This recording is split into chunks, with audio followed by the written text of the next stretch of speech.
Yes, exactly.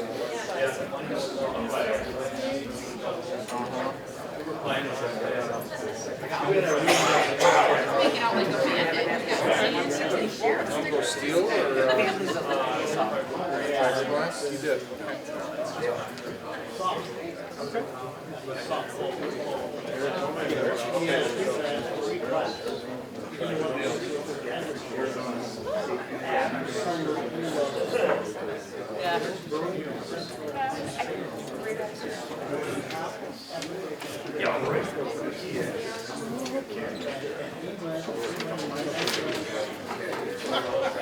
And I will something.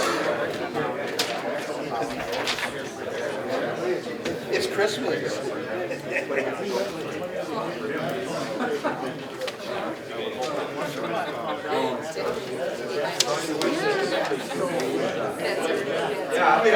Better yet. As usually as soon as I usually have to remind, but I do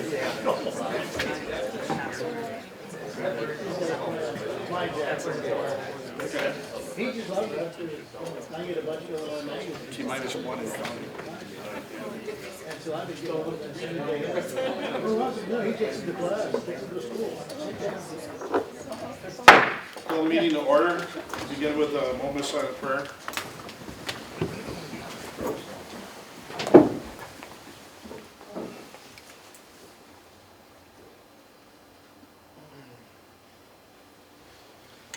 I pledge allegiance to the flag of the United States of America and to the republic for which it stands, one nation under God, indivisible, with liberty and justice for all. Roll call. We have a quorum. Supervisor Smisek and Kiss are excused. I'll read the affidavit of posting.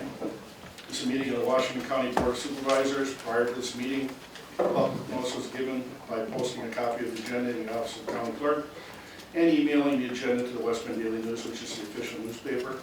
In addition, the agenda was emailed to CNI Newspaper, Express News, Kewaskum Statesman, Milwaukee Journal Sentinel, WIBD, WNBC Radio, and WTKN Radio. The above action is in conformity with the state of Wisconsin open meeting law. We'll begin the meeting with a short tutorial on our new equipment. Take it away, Ashley. Okay, so on your new devices, when you call in to speak, you will select the right silver button.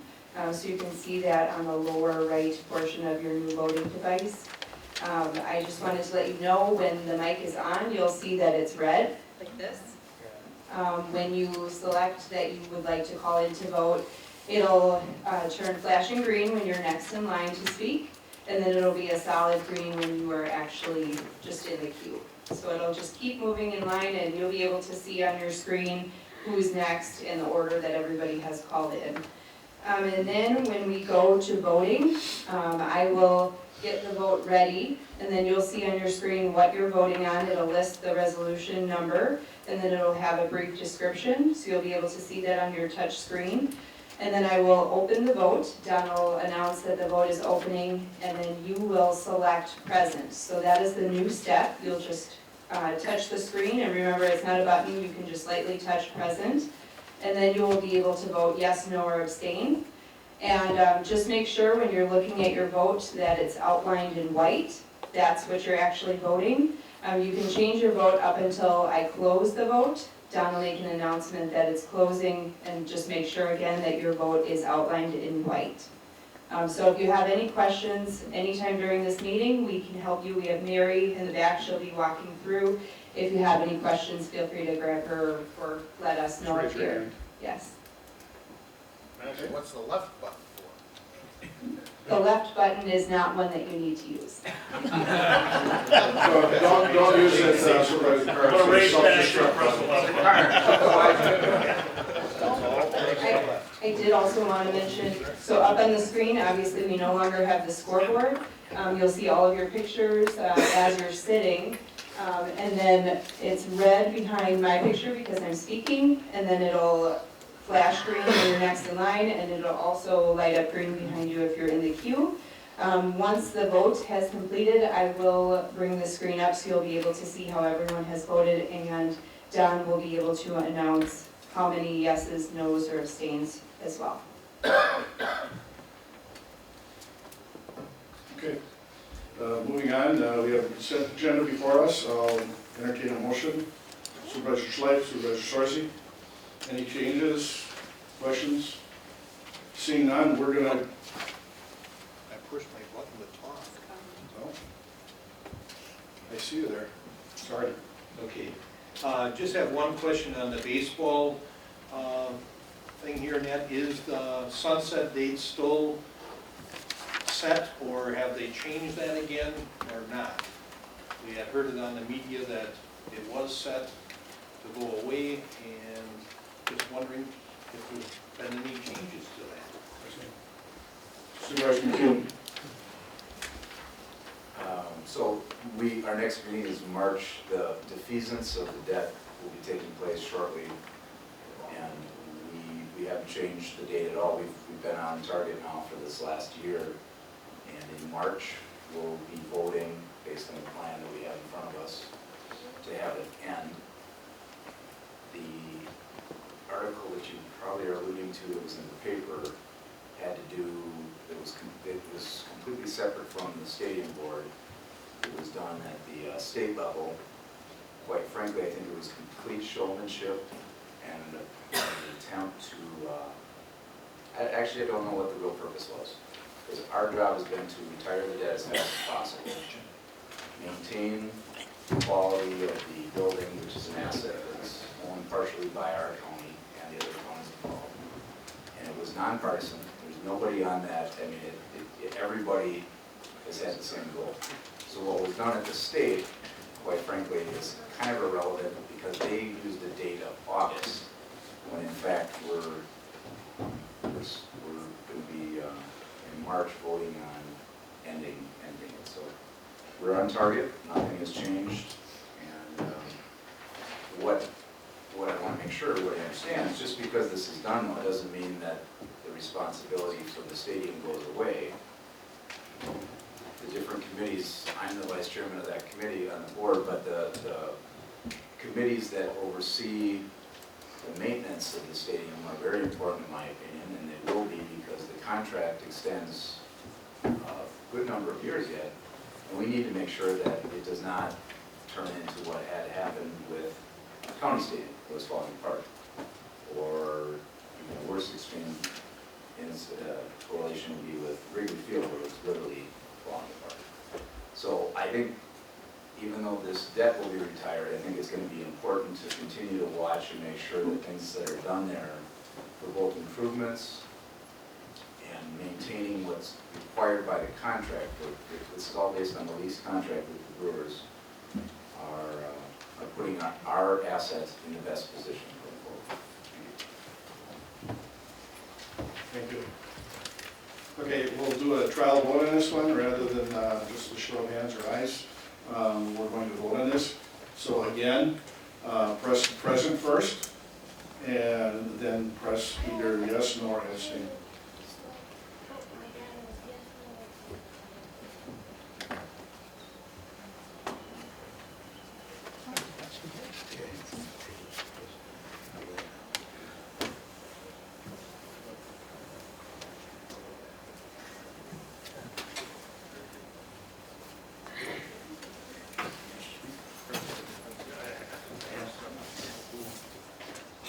Did you speak up? It's good. You're so white. Supervisor Hall? Yes. Mine says your vote has been cast. Yep, everyone's in. Yep. So Oh, we're- very good. Are you ready to come in closing? Okay, votes have been cast, and everybody make sure you push the right buttons. Okay, clerk, ready to go. Passes unanimously. Okay, trial run, now the rest of them should be easy, right? We're going to begin with personal appearances, letters, and other communications. Sheriff's commendations. Sheriff Schultes. Thank you very much. At this time, I'd like to invite up the members of the Washington County Drug Task Force.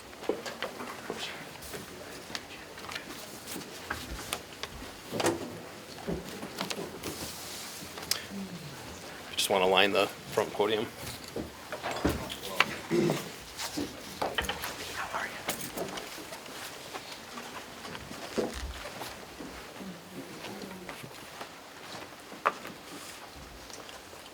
So Ashley, if you just want to start out just introducing yourself and what agency you work for. Okay, I'm Ashley Glomman, former member of the Drug Task Force with Washington County, presently with the Detective Bureau. Lee Goodman, I work for the Washington County Sheriff's Office. Peter Schultz with the Washington County Sheriff's Office. Greg Dukert, Germantown PD. Pete Rank, Washington County Sheriff's Office. Paul Booth, Washington County Sheriff's Office. Dan McCulloch, Germantown, assigned to the drug unit. Mark Seti, Washington County Drug Task Force. Jacob Chihak, West Bend Police Department, assigned to the Drug Task Force. All right, thank you. So I have a group commendation here, so I have one commendation that kind of covers everyone. Whereas the Washington County Sheriff's Office manages a drug task force which includes detectives and investigators from the Sheriff's Office, Germantown, West Bend, and Kewaskum Police Departments. The primary mission of the task force is to gather intelligence and investigate major drug crimes in Washington County by focusing on those who deal dangerous drugs within our community. And whereas Drug Task Force Investigator Dan McCulloch received information in March of 2018 about a potential Village of Germantown man that was dealing drugs. Over the next 20 months, detectives and investigators relentlessly pursued and gathered intelligence utilizing multiple investigative techniques without knowing the full scale of the illegal operation. Investigator Duckert specifically assisted the task force by gathering valuable long-term intelligence to secure court orders, and whereas on November 12th, the investigation culminated with the arrest of the suspect and the execution of multiple search warrants, including at the suspect's condominium, storage unit, and safety deposit boxes at 2 banks. Drug seizures included 3.8 kilograms of powder cocaine, 128 grams of crack cocaine, 16 hydrocodone pills, and 384 grams of marijuana. It has a street value of roughly about $400,000. Assets in excess of $300,000, including cash, bank accounts, gold, silver, and a vehicle were also seized. Detective Rank continues to work diligently with the United States Drug Enforcement Administration to ensure the suspect will not profit and retain assets from his illegal and illicit operation. And whereas this seizure immobilized the largest cocaine distribution operation in Washington County dating back to at least 1970, this arrest also sent a highly public message that criminals will be held accountable for bringing drugs into our community. Now therefore be it resolved that Washington County is a safer place due to the diligence and commitment of the Washington County Drug Task Force. Therefore be it further resolved that Paul Booth, Peter Rank, Mark Seti, Peter Schultz, Lee Goodman, Dan McCulloch, Jacob Shiak, Ashley Glomman, and Greg Duckert are hereby commended for their professionalism and dedication to Washington County citizens. So thank you very much.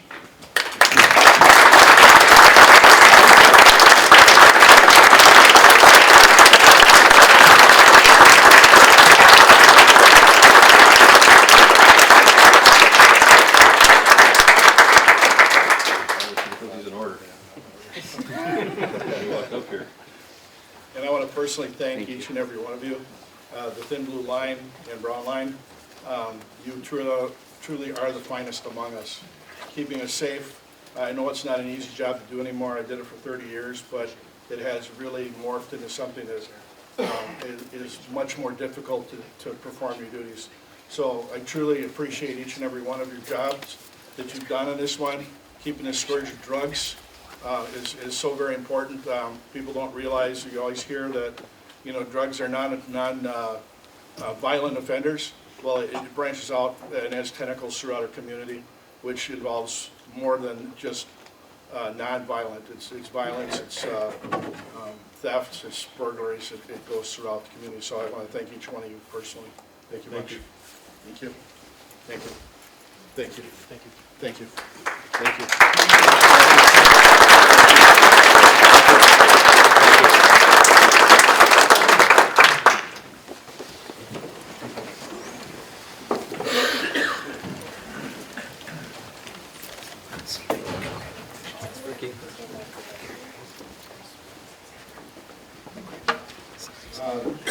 Under B, Sheriff Office Acknowledgement for Ricky J. Gish.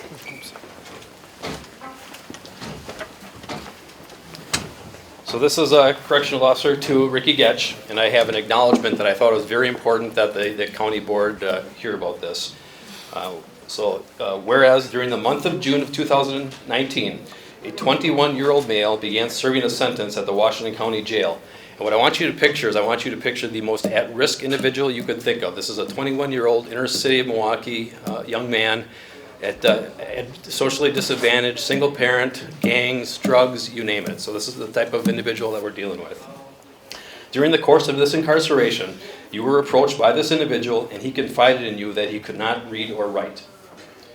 Whereas you sought out the help and put this individual in contact with a Moraine Park Technical College educator who began working with him. You continued to keep in contact with the inmate during his incarceration to offer support and guidance. Whereas this individual can now read and write, as a final project he wrote the following letter to you. I'm going to read this verbatim. The punctuation is terrible, the capitalization, run-on sentences, but keep in mind when he started he could not even read a job application where it would say last name, first name. So this is how far he came. This is a quote. Dear G, I wanted to say thank you for caring about me and for putting me in school.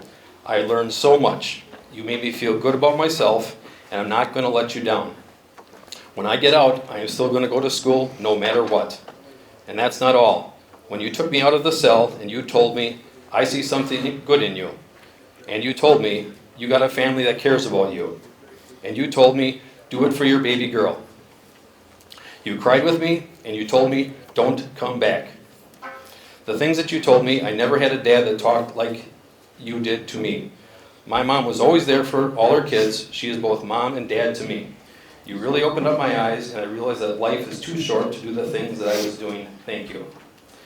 Whereas Officer Getch has exhibited selfless actions to help another person attain life-improving skills, these actions exemplify Washington County Sheriff's Office mission statement to enhance the quality of life and the county's core value of compassion.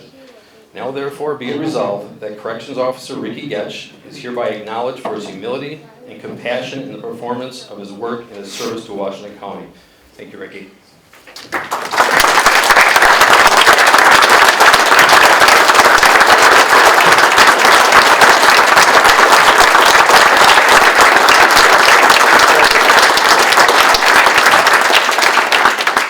Again, this is the finest among us with our law enforcement. Ricky, you took that extra step that, you know, it's easy enough, it's a hard enough job in the corrections to just do the normal things over and above. You may have helped this person lead the life of crime, and I appreciate all the work that you guys do, and this is over and above. So this is a proud day. Thank you. Thank you.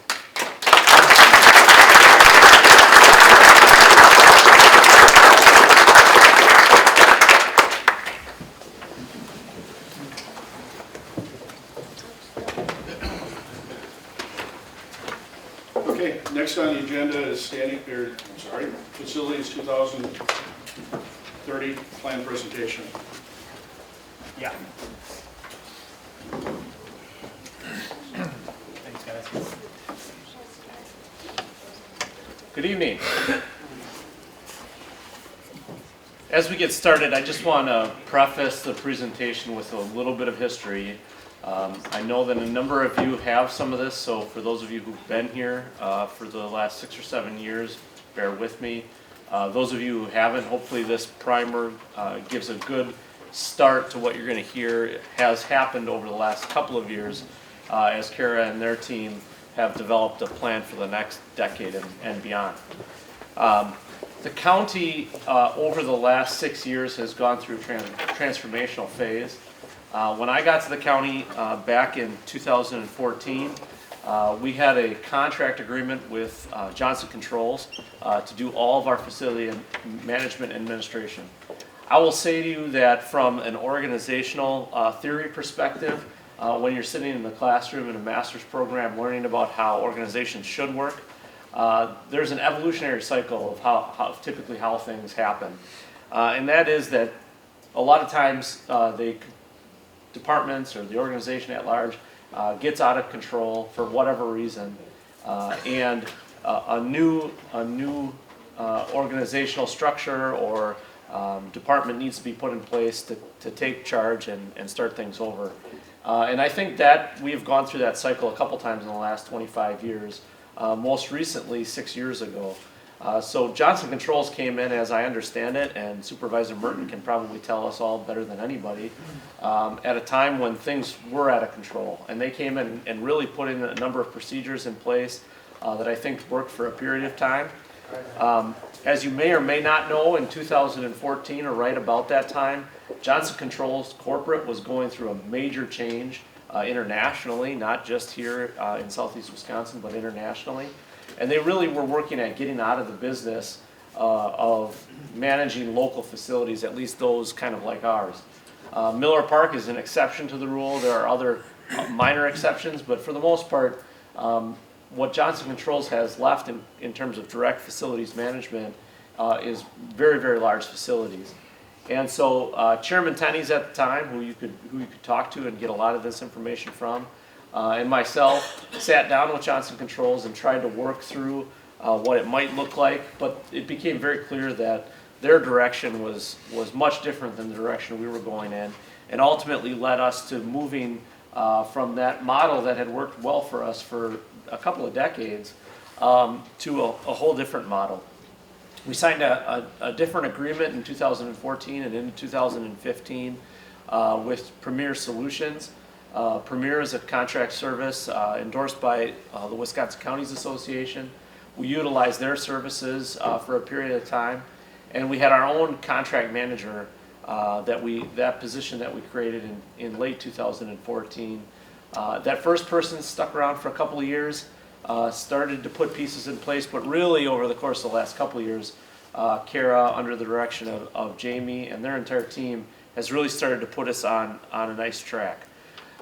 So during that time, and what you're about to see is kind of just the beginning, I would say, and Carol will go into this in much more detail, but just the beginning of the type of planning that we've been doing over the last couple of years, and is similar in nature to what you saw with the Transportation 2050 plan.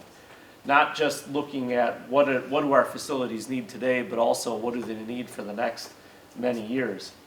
So in terms of dollar and cents, if you look at the slide up on the screen right now, this is really where our spending kind of was. And if you consider back to 2009, that's about the time Great Recession hits. Johnson Controls, if you go back, all you have to do is look and start reading articles about where their organization was at. Things start to change, and what you look at when you look through our records is the quality of service starts to change in 2009. What you also see is really the expense from Johnson Controls continues to rise from 2009 through 2014. Then in 2014 we shift. You remember the 2015 budget, we cut not just the tax rate, but we cut the tax levy by $1 million. Much of that is represented on this slide, in this graph, about $500,000. We actually reduced the expense that Johnson Controls had been charging us, had the same number of people, but we're contracting now with Premier Solutions instead of through Johnson Controls. What's important to understand is the number of folks that we had with Premier would have been different had we stayed with Johnson Controls. The expense would have stayed the same. Johnson Controls was indicating that they were going to have less people located on this campus for more cost. And there have only been a couple of times when I've seen, at the time, Chairman Tennies' face that red. That was one of them. He was very upset when we were having that discussion. So you can see that conversation that I started with a few minutes ago about kind of this organizational evolution. In 2015, you can see it now, in this case in blue and white, in black and white, when we made another shift. And now, 2018 and moving forward, we start to lay a new groundwork, especially in the last couple of years, with Kara leading the facilities department, with the new facilities 2030 plan, which really is just the first step in I think what will be a much longer story, and hopefully starting us down a track similar to the one that Johnson Control started us back on 25 years ago, dipped off a few years back, and hopefully now we're starting to come back. So with that, Carol, this is Kara, and I'll ask her to go into more detail. Will you drive for me there? You bet. Okay, great. Yep. Okay, is this working? No. No, it's not working? Oh, you can flip it up. Flip here. it. I'll try. Is it on? Is it on? Yep. Okay. Yep. Okay, great. So, as Josh said, I started working for the county in April of 2018. So I've been here just over a year and a half. During that time, have been really working with my team to get a better understanding of what our facility conditions are, and specifically what some of the conditions of some of the assets around the within the facilities are as well. In 2009, again, something changed. We had very, very good records. We have a wonderful work order system that's in place. However, in 2009, we stopped using it to be effective, where it's really spitting out work orders, but we're not using it to document or update assets as they get replaced. So it had gotten a bit outdated. So to rectify that, we started in 2019 a assessment program where we visited and inspected all of our facilities. We had a 169-point checklist that just covered basic things, in addition to inspecting assets, with the goals of helping us develop long-term capital plans, as well as becoming more predictive rather than reactive in maintenance. So right now we are continuing to be somewhat reactive. We have a preventative maintenance program, but it's not helping us predict when we're going to need to do repairs or replacements on equipment. The full reports that we put together should be found in your packets. We completed them again at all Washington County facilities. It was a department-wide collaboration, so everyone in our department took part of this, whether they were out in the field doing the inspections, taking pictures, updating systems, or helping to put together the final reports.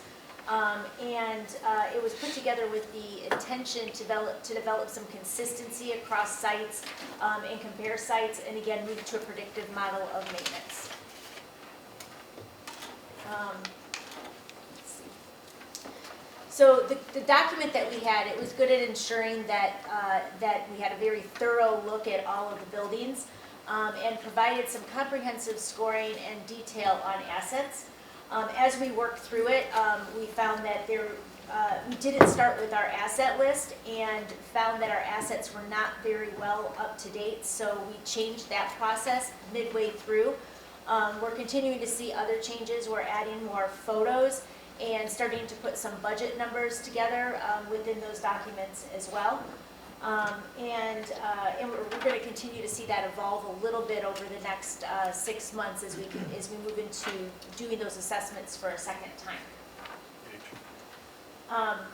Some of the assessment highlights, you'll see Samaritan and the old courthouse complex had by far the most significant questions, concerns, issues to address.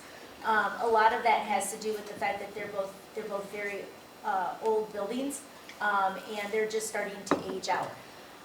Slinger and West Bend highway departments, as well as the Fair Park location, are newer.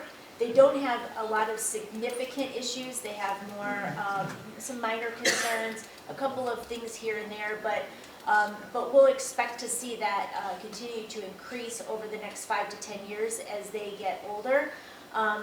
With this program that we're implementing, my expectation is we'll start to predict which areas we're going to have failure before we have failure on the equipment. So that 5 to 10 year time frame, we should be fairly solid.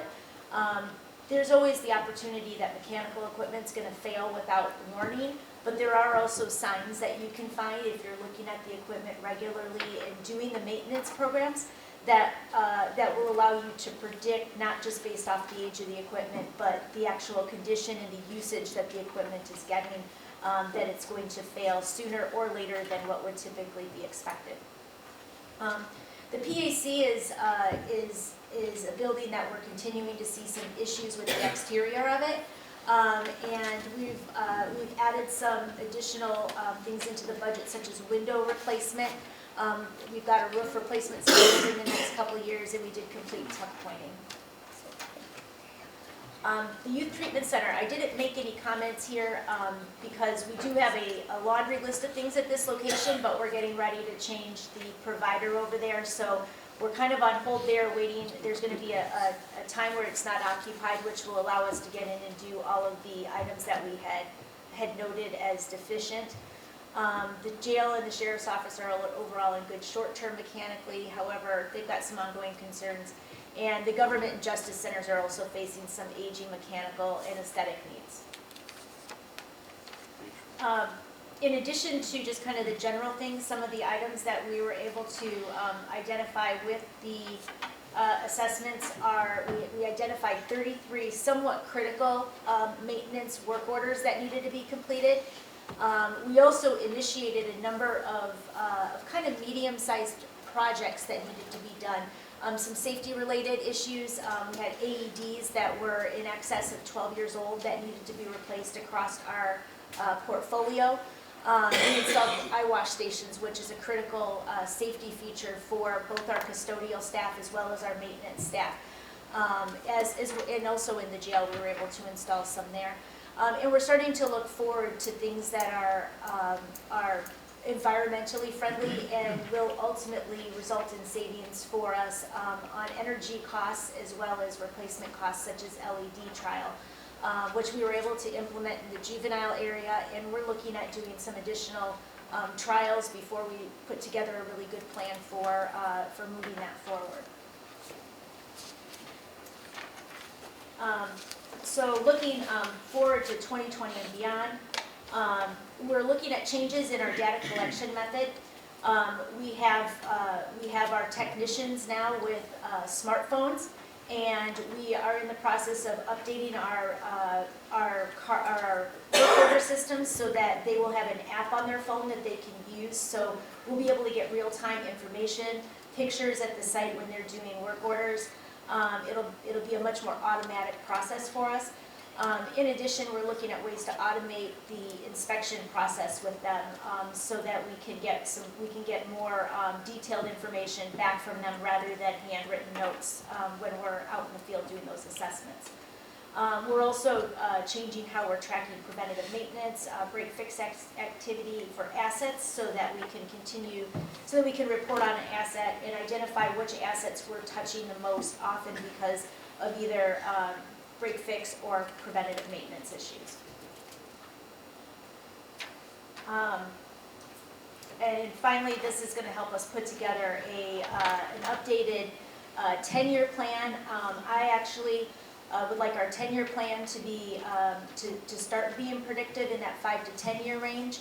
And we'll also have a 10 to 20-year replacement just kind of based off of what our estimates are for how long equipment should last. And really driving confidence in our 5-year CIP. Right now, we're kind of guessing at what we need rather than utilizing metrics and data to drive what goes into that plan. That's all I have for you today. If you have any questions, I'd be happy to answer them. Supervisor Mahoney. Thank you very much, Mr. Chairman. A couple of things. On slide number 5, the first point, and it's something that you also mentioned in your presentation, 4 reports found in your packet. I don't see any. Am I missing them? I would have loved to have had them prior to this. there's nothing here that, If you would like a copy of them, we can get them for you. well, seeing that it was stated in this presentation and it's on a slide that we all got them and none of us did, I think it should be sent to everybody, and we should have had it before this presentation.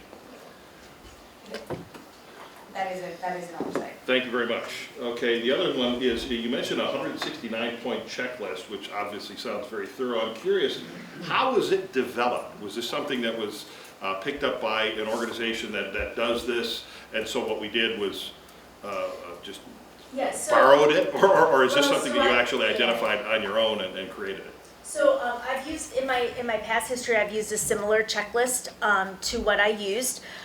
This one I pulled from resources with BOMA and IFMA, which are facility management organizations of which I've been a member. Okay, so in other words, it's a proven type thing, it's not something that we, and no disrespect, we didn't cobble together locally, we're using something that's been tried and true, is what I'm looking for, so. Well, yes, it's been used by others. Yes, it's been used for others. It didn't work as well as I would have liked to it have worked because our facilities are very different from one another. For example, the jail is not really comparable to the PAC. So I struggled a little bit with how I was reporting on that. So I'm going to make some changes to it to be more specific to the buildings themselves going forward. Okay, one of the other things, my last point is, and maybe the county administrator can answer this, or county board chair. Obviously, one of the things that we're looking at, and this is a bit tangential to what you're doing, is the new PSAP thing with the next gen 911, and everybody's going to be able to take their smartphone and take pictures and send it in and everything. Are we looking at the possibility of actually having the public be able to utilize or be able to tag team with some of that technology? And so at a county facility, if somebody goes into a facility and sees something that they believe is a concern, that they would be able to take a picture of it and through our county system actually be able to let us know of a problem that they may notice that staff hasn't noticed.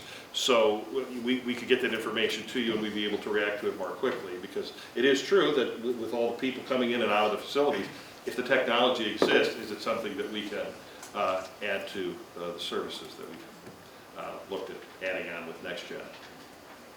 We're not looking at that right now, no. Okay, thank you. Supervisor Patterson. Thank you. This slide here, you have Samaritan. But in your first slide, you didn't, Samaritan was not listed. You had all the other facilities except Samaritan. I'm just curious, is that because you're doing your own assessment on that? Why that Samaritan was not included? I believe that was, I don't believe, that was an oversight that we did an assessment there, and in fact, it was the second assessment that we did. Okay, thank you. Supervisor Schley. Thank you, Mr. Chairman. You mentioned County Fair Park. We understood recently that there was a rather serious roof leak. Has that been fixed? There's a roof leak that we are working on above 2 of the conference rooms, and it is. We have not gotten any data that indicates that we haven't fixed it, but we haven't had anything anything that would have produced leaking like we've had in the past. So we have done repairs on it, but we aren't 100% sure it's been fixed. Thank you.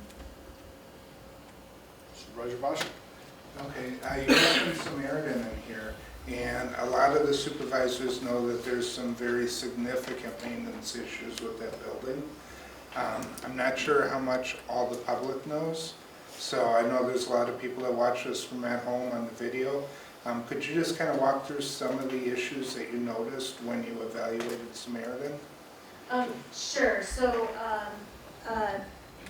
bear with me for just a second because I wasn't prepared for that question. And I'm not, and just so you're clear, my facilities team does not manage Samaritan, so we're not in there on a regular basis. So the day-to-day stuff. There's some significant issues with windows. There's a chiller. We've got a temporary chiller that's cooling there right now. So something needs to be done with that. The generator is aging and has had some significant maintenance issues over the last several years. Trying to think of some of the others. The report's pretty detailed, and I'm not. Will they get the report? We'll send them their Okay. reports. Yeah, so the report's pretty detailed, so you'll see a lot of the things, and there's a lot of pictures in that report. Now, if I remember correctly, with the air conditioner, the building is supposed to have 4 air conditioning units, and right now only one is working, and that's why in the summer we have the chiller connected to augment that air conditioner so residents can stay at a comfortable temperature. Is that a correct understanding? That is a correct understanding. I'm not sure exactly what's, off the top of my head, I'm not sure exactly if the other 4 are out or not. Okay. Yeah. And then the generator, is that the original generator from the 1960s or 1970s? Yes. Okay, thank you. Supervisor Krebs. Yeah. Mary knows the answer. I can just answer a little bit. So there are 4 compressors on the roof. Up until last year, all but 1 compressor was working. And that did not reach the capacity of what we needed for cooling for the residents. So we anticipated the need, brought the chiller in. The last of the compressors went this summer, so we are solely reliant on that chiller at this point. So. Supervisor Krebs. Thank you. Who conducts the inspections of the 169 points? Is that It's a you or combination of me and the rest of my staff. So I have 5 maintenance technicians, I have myself, I have a supervisor. Our custodial staff got involved somewhat in it as well. And then I also have a facilities coordinator, kind of a project manager that also got involved. So we did not have any engineers, it was all performed in-house. And none of us are engineers. or consultants or No. designers? Correct. Thank you. Thanks, Kara. This kind of brings us into the modern age where we don't sit and wait for things to break on weekends and holidays. We have a complete listing of everything, maintenance set up and ready to go. So thank you, Kara, for us. This is a great big undertaking, and thank you for getting it done. We're going to take a short recess right now. We're going to go to the Justice Center, and we're going to go for a ceremony for the Christmas tree lighting. It's not a holiday tree, it's a Christmas tree. That's graciously donated by Supervisor Hartwig. We'll reconvene when we come back.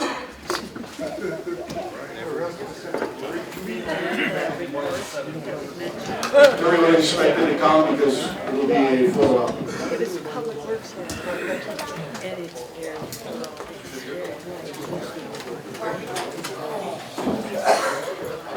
No, that's a different one.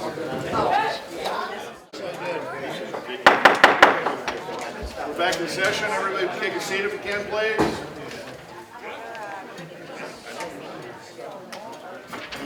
Consideration upon request reading resolutions, ordinances. 2019 Resolution 48, resolution to share information technology services with the Village of Cohasset. I'll entertain a motion from Holly and Mary. Any questions regarding that? We have the Director of IT here somewhere. Hey, Ethan, can you please get Are there any questions? Seeing none. There's a question. Supervisor Bosser. Okay, first on a separate note, I wonder if we can create something, some sort of like just chime associated with when somebody chimes in to alert the chair that's, because I think we've seen it a couple times where people are calling in and it's not getting noticed. So just one of those little bugs with the system.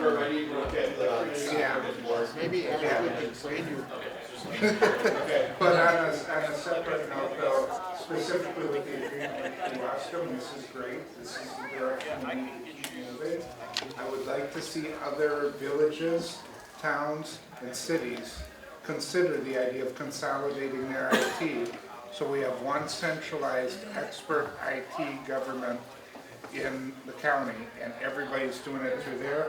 Everybody's gonna get the best service that way for the best price. All right, thank you. Supervisor Krebs. Thank you. It says that this is expected to be $64,000 worth of revenue. Is there a cap put on this? Not that the demand is placed, the demand comes up too fast to the county and we're not able to accommodate it? Or we'd have to put on additional staff to accommodate it? Mike? Sure. There is no cap. It's self-regulated. It'll be the amount of work that we can handle. The $60,000+ that's in there is a device charge. There's actually some flexibility, we believe, in talking with our IT director, Dave Barber, who's with us tonight, in terms of driving that number down by them becoming more efficient with devices. So we actually think there's a possibility that they could save about 25% of that if they become more efficient with devices. But adding staff would be self-regulated and would have to come back to this body. And then also it says that MOU is still to be worked out upon, I'm assuming that's upon approval of both this board and the village board. Correct, so once this resolution is approved here, and then the village board will take it up, we think it'll be next month, then the MOU will be finished up. Everyone make sure you get a little bit closer to the microphone. It does pick up pretty far away, but optimum is about 4 or 5 inches. You're back here, then it kind of really fades out quick. Supervisor Schleif. Thank you, Mr. Chairman. I didn't think to ask this in executive, but is this service done remotely, or will we have to have somebody drive to Kewaskum once in a while? Yes. Not that it makes a huge difference. We may. Yes and yes. And we've considered all that in the logistics. Yes. Okay, thanks.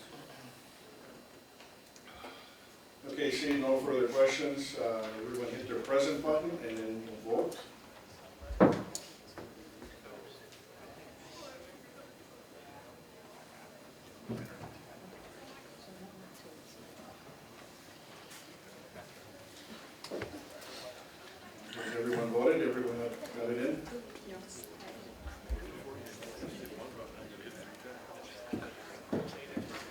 'Your lights up, your selection.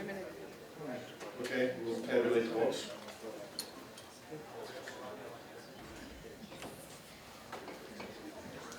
Motion passes unanimously. 2019 Resolution 49, County Aided Bridge Culvert Replacement, Town of Jackson. The motion, Supervisor Conry, Supervisor Brent.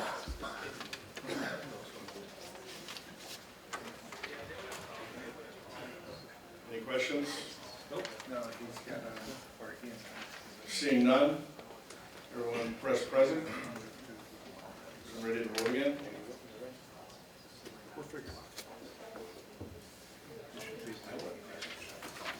Is everyone in? Tabulate the vote. Motion passes unanimously.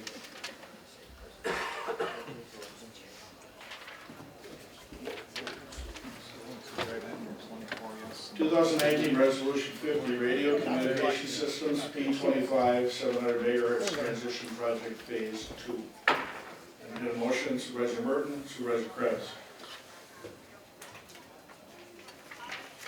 Are there any questions regarding this resolution? Seeing none? There's one. Supervisor Kelly, sorry. So we're not going to do, I think we're not going to do a presentation on what we're doing here with this. I can speak just briefly about the resolution. I called in instead of just hitting my button.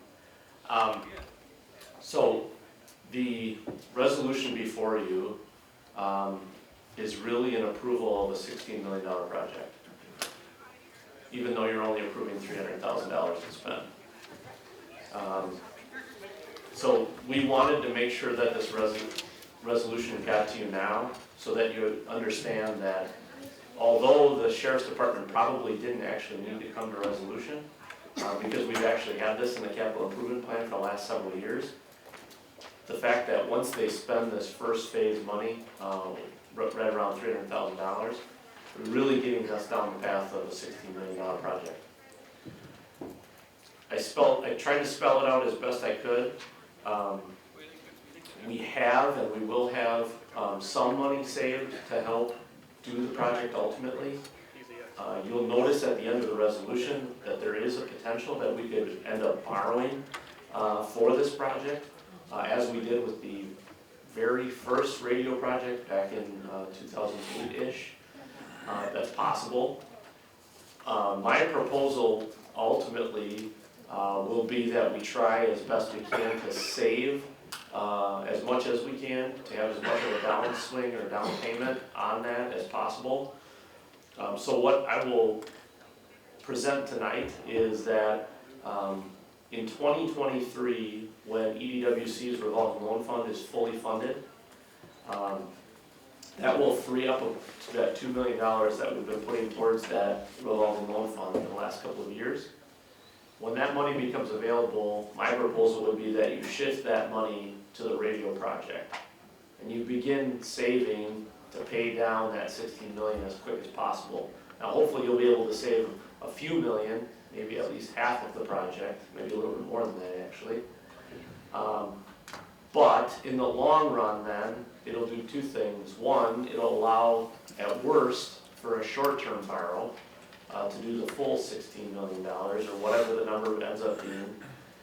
And two, once that debt, short-term or otherwise, is paid off, you will have a mechanism to start saving for the next radio project, which probably is only another decade and a half or so away. So this would address a number of the requests that we've gotten from some of you in other capacities, as town supervisors or city council members or village board members, requesting county sales tax being allocated to the municipalities. I would argue too that we have been allocating it just in the form of a revolving loan fund.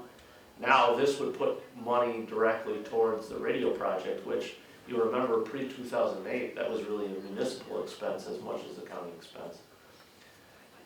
If that proposal is approved at some later date, what I would be recommending too is that you pay for all the mobile radios and portable radios for all the local fire departments and law enforcement agencies.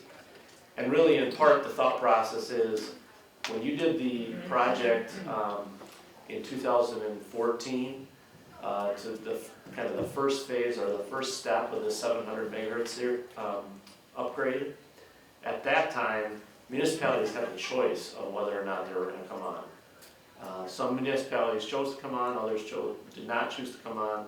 Now, once this project is done in the next 5 years, there will be no choice. The current radios and mobiles and portables that are used will not work. So they'll have to come on to the new radio system if they want to be on our system. So that's a lot of information. It's really not what you're approving tonight. But by virtue of approving a $300,000 spend, you begin down the path of approving much bigger and more complicated things. And that's kind of where I was leading with that, is I figured you probably had a mechanism in place, and a thought in how this is going to be funded. $16 million for this radio project is a very large amount of money. And my concern is, with spending this much money, just what can be shared with local municipalities, how it can be funded. We have several major projects coming up in the next few years, of which this is one of them.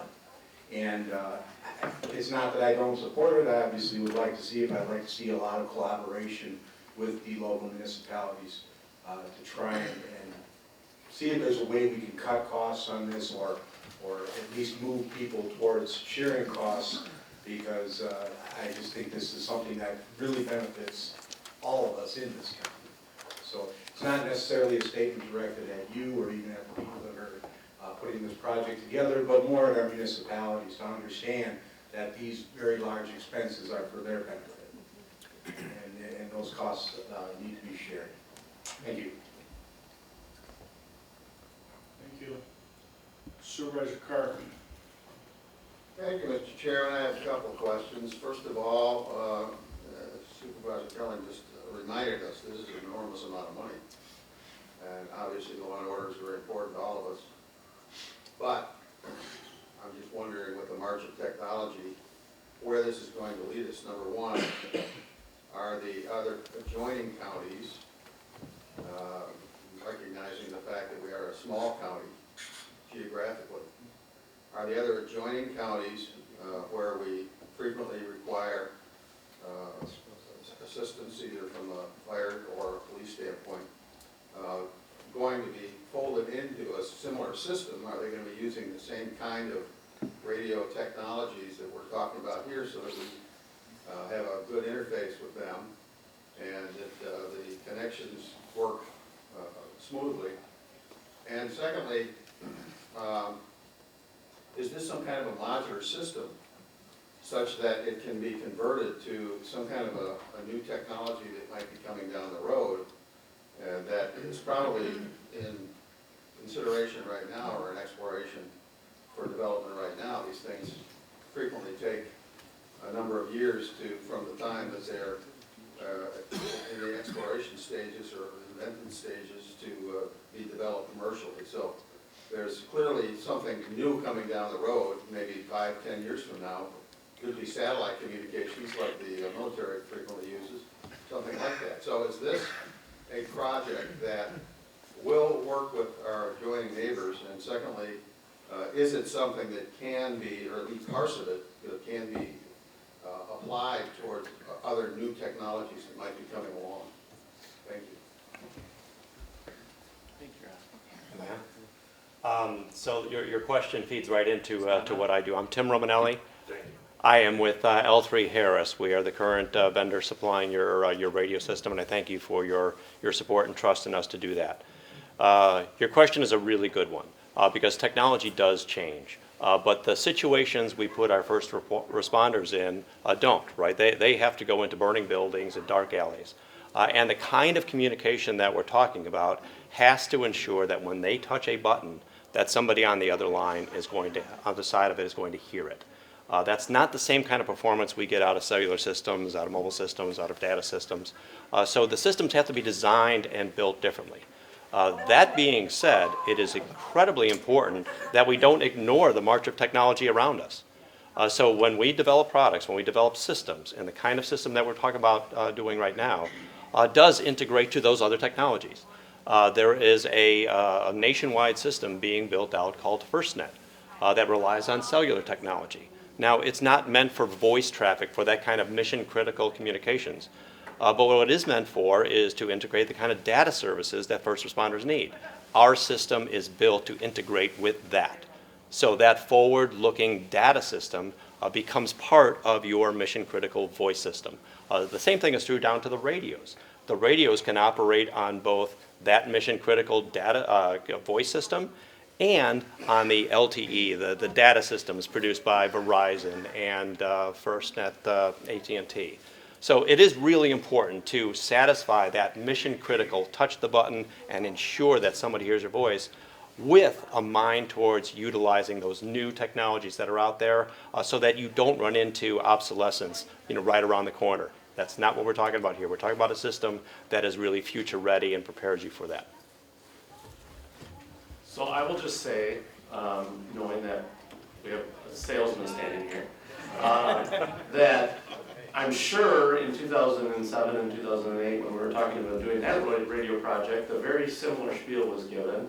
And 5 years later we were doing an upgrade to that system. Technology is changing so fast that I think we're talking about a project that's not going to happen for 5 years from now. And what's going to happen another 5 years from then. So, not to pick on the salesman too much, but you only know what you know. So at this moment in time, I feel like we're in a good spot based on what the sheriff and his staff has said, as well as what the salesman is telling us.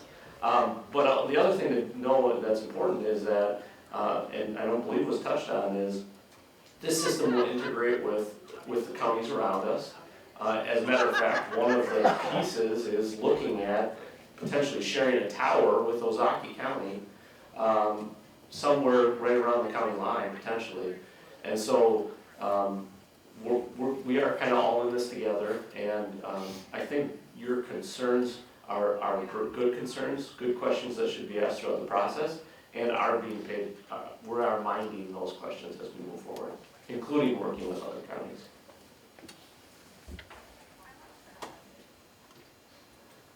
Thank you. Are there any other questions? Okay, we'll ready to vote on this. Everyone press present.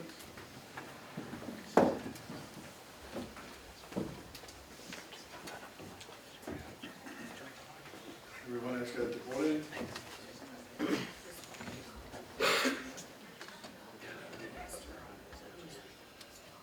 Motion passes unanimously. 2019 Resolution 51, 2020, sorry, it's a typo, 2020, 2021 Washington County Deputy Sheriff's Association Employees Labor Agreement. It's not a 19-year contract, it's a 2-year contract. Supervisor Sorcy, Supervisor Jenkins. Any discussion on this? Supervisor Mahalik. Thank you, Mr. Chairman. I just wanted to let my colleagues know that this did appear in front of the Administrative Committee today. There was some discussion on it. The only real concern that I had personally, and I brought up, was the fact that PTO is not currently incorporated into this contract, but I've been assured, and there's verbiage in what's being put forward, that PTO is going to definitely be part of the next one, which is why this is only a 2-year contract. I would like to see all of the county be on PTO. I think that personal time off actually will be better for not only the employees but the employer as well. And this will be worked on, from my understanding, in the first course, starting in the first quarter of 2020, that this is going to be moved forward. So with that assurance, I'm voting yes. It was voted unanimously through Administrative Committee, and I would encourage you to do the same. Thank you.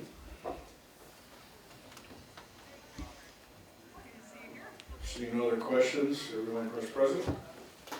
Hold on, there's a question down there. I was up here. Oh, you're not lit up. You are now though. Thank you. Along the lines of Supervisor Mahalik, so section 3 talks about 3 personal days. So how does that align with current other employee benefits? So is this something beyond, or is this equal to, or is this beyond? It doesn't align at all. So back in 2014, all employees, save the union, the Sheriff's Department union, transitioned over to PTO. It's a completely separate system. There's no vacation, sick time, all of those things. No personal days. It's all baked into PTO. And so that's precisely the reason that we're looking at moving away from the current model that the union utilizes. But there's a lot of things we got to work through, and it's going to be different because this is going to be a contract negotiation. When we implemented PTO, it was before I got here. It was approved after I got here. There was no negotiation because this was post-Act 10. It just, the county wrote the script, built the PTO plan, and implemented it. That was it. So it'll be a different process, but they currently are significantly different, and in part because they're very, very different operations. 24-hour operation with mandatory minimum staffing creates a different dynamic, and so that will be part of our discussions starting next year. Right. I guess I understand that, but introducing, the 3 personal sick days per year, care per year, family members in such instances not otherwise qualified to stay with the directional land. I'm just trying to understand what we're trying to solve for.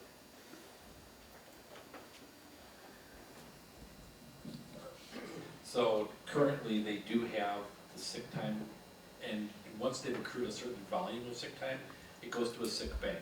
This is simply saying within that sick bank, in the event that someone needs to use it, it's establishing a rule saying that if it's for a family member and it's not one of these qualifying leaves, that they can't use more than 3 days. So it's just putting a barrier there so it can't be used more than that. Thank you for that clarification. So you're saying within that bank, you can use 3 outside of FMLA, but it's not increasing the bank? Correct. That was my misunderstanding. Thank you. Okay, seeing no further questions, we'll vote on this.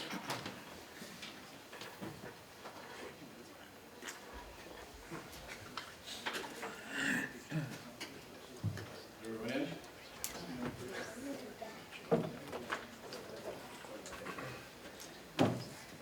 Motion passes unanimously. Anybody test out a no button to see if it really works? I have an override right over here. Did you say I'm out of order? All right, 2019 ordinance 15 supervisory districts, 15-1. Did Ashley want to speak to that? Rick, just a cleanup? Yes, it's just a cleanup due to annexations from local municipalities. You will notice on your desk there is an amended version. We're requesting just a friendly amendment. There was a ward from, I believe, the village of Jackson that was left off District 14. 13, yes. So you're looking for a passage and then to amend it, or? No, we're just. Just a motion and a second. As amended. And then a friendly amendment and then vote on this. Motion by Supervisor Mahalik, second by Supervisor Schley. Any questions, Supervisor? Supervisor Gunner? Yes, I just have a question here. District 12, it states the village of Newburgh consisting of wards 1 and 2. I don't find anything in the reading any place on the village of Newburgh. And I don't see any map or anything there. Am I missing it? Are you looking at the committee report? These Yeah. are the ones that we're adding. Newburgh was annexed. They would not like to hear that. This includes adding the village of Jackson wards 11, 12, and 13. The village of Richfield, there's a new ward of 10. City of Hartford has new wards of 33, 34, 35, and 36. The city of West Bend has new wards of 34 and 35. And it's not changing any boundaries in regards to supervisors. It's just the description that's within your supervisory districts.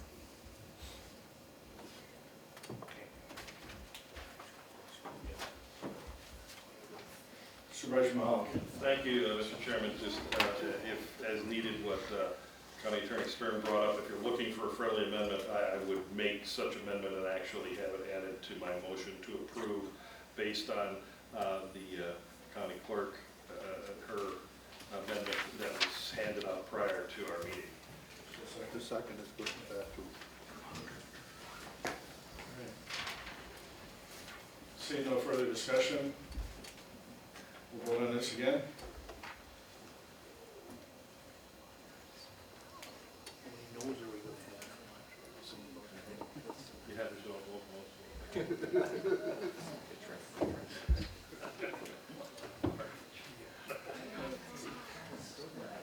Motion passes unanimously.